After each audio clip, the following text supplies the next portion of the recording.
चलिए तो आज हम बात करते हैं मेंस्ट्रुअल साइकिल पर। मेंस्ट्रुअल साइकिल क्या होता है? तो मेंस्ट्रुअल साइकिल को हिंदी में बोलते हैं मासिक धर्म, जिसको पीरियड्स भी बोलते हैं। ये एक नेचुरल प्रोसेस है, ठीक है, एक नेचुरल प्रोसेस है। औरतों में होने वाला हर महीने एक नेचुरल प्रोसेस होता है, ठीक है, जो हर महीने औरतों के अंदर होता है एक साइकिल से।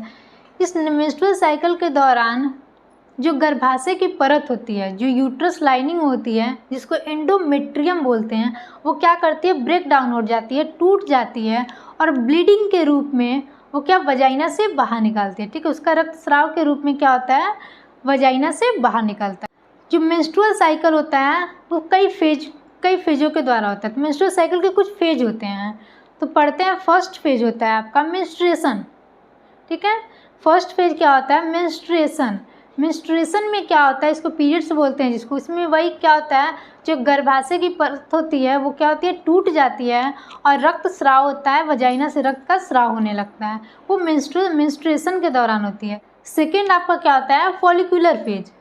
फॉलिकुलर फेज के दौरान क्या होता है कि जो एग होता है वो एग ओवरीज में मैच्योर होने के लिए मैच्योर होने लगता है, मैच्योर होना स्टार्ट होता है, ठीक है। फॉलिकुलर फेज में क्या होता है, egg begins to mature in the ovaries. Third आपका होता है ओव्यूलेशन।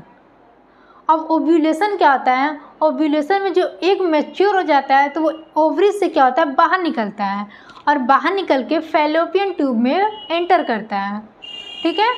फिर उसके बाद आता है फोर्थ फेज, मेंस्ट्रुअल साइकिल का फोर्थ फेज। तो फोर्थ फेज में क्या होता है, ल्यूटियल फेज। फोर्थ फेज को क्या बोलते हैं, ल्यूटियल फेज।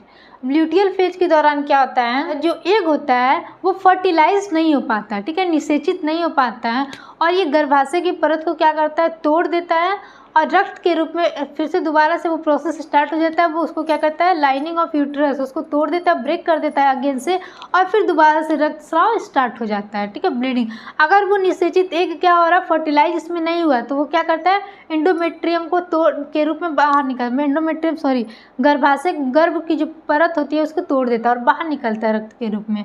अगर वही निषेचित हो जाता तो वो क्या करता है, एक तरह से गर्भ धारण कर लेता है। अभी जो मेंस्ट्रुअल साइकिल होता है वो टोटल कितने 25 डेज का होता है। मेंस्ट्रुअल साइकिल 25 डेज का होता है, लेकिन ये संभवतः 35 डेज तक भी चल सकता है। होता तो 25 डेज का है, लेकिन सिर्फ इसमें 2 से 7 दिन तक ब्लीडिंग होना स्टार्ट होता है।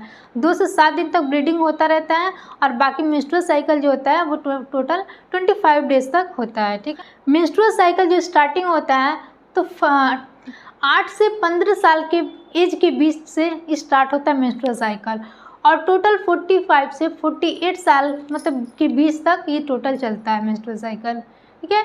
8 से 15 ईयर्स के बीच तक स्टार्ट होता है और टोटल 45 से 48 एज के बीच तक साल तक चलता है टोटल। इसमें मेंस्ट्रुअल साइकिल के दौरान कुछ हार्मोनल चेंज होते हैं, बॉडी के अंदर कुछ हार्मोनल चेंज होते हैं, जिसमें क्या होता है, फिजिकल एक्टिविटी को, हमारी जो फिजिकल एक्टिविटी होता है उसको क्या कहता है, प्रभावित कर सकता है। जो हमारे माइंड होते हैं उसको भी प्रभावित कर देता है। उससे क्या होता है, हमें बहुत ज़्यादा चिड़चिड़ापन महसूस होता है, हमारे एनर्जी को क्या करता है, एनर्जी लेवल को डाउन कर देता है। इस प्रकार कुछ हार्मोनल चेंज के दौरान होता है। मेंस्ट्रुअल साइकिल का जब हार्मोनल चेंज होता है तो उससे क्या होता है, फिजिकल एक्टिविटी को प्रभावित करता है, हमारे एनर्जी लेवल को प्रभावित करता है, हमें चिड़चिड़ापन महसूस होने लगता है, ठीक है। जैसे हमारे माइंड को इफेक्ट करता है तो क्या होता है, चिड़चिड़ापन हमें महसूस होने लगता है।